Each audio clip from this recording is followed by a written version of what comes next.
Have you ever realized that some of the biggest heartbreaks in your life weren't romantic at all?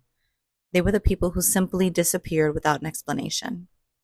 Because we spend so much time talking about breakups and closure there, but we almost never talk about the grief of never getting closure.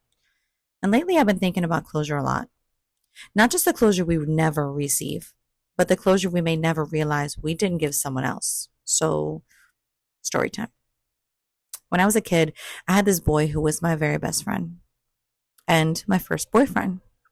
We were together off and on from about 11 to 15 years old, but I met him when we were 9. He'd ride his bike to my house, rollerblade over just to hang out. And back then, I honestly thought we'd grow up and get married someday. But gotta love the 90s. We had so many firsts together, legitimately. But then life happened. I moved to New Jersey. We lost touch for almost 17 years. Then, one New Year's Day, completely out of nowhere, he texted me. It couldn't come at a better time because I was going through one of the hardest seasons of my life at that moment. He got my number from his brother, who I did talk to on and off. So somehow we found our friendship again. But this time we were adults. I realized pretty quickly we would never work out romantically. We had grown into completely different people. But that didn't matter. I wasn't trying to date him anymore. I mean, I don't think I'd have said no, but I was just genuinely happy to have my friend back. Now, he was flaky as hell, and I was probably a pain in the ass.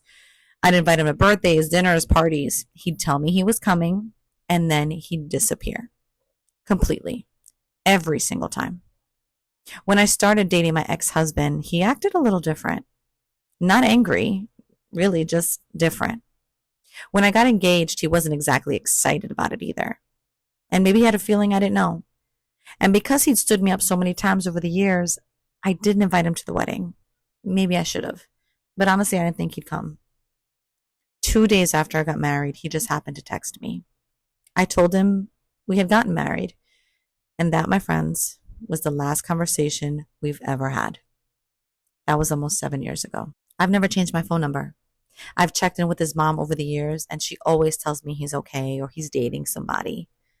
But I never got an explanation. No fight, no goodbye. Literally, no, I need some space. Just legitimately silence. For a long time, I thought getting closure meant getting answers, knowing why someone left, knowing what changed, knowing what I did wrong or what they did. But lately, I've started wondering if that's even the point. Because the truth really is, I still miss him.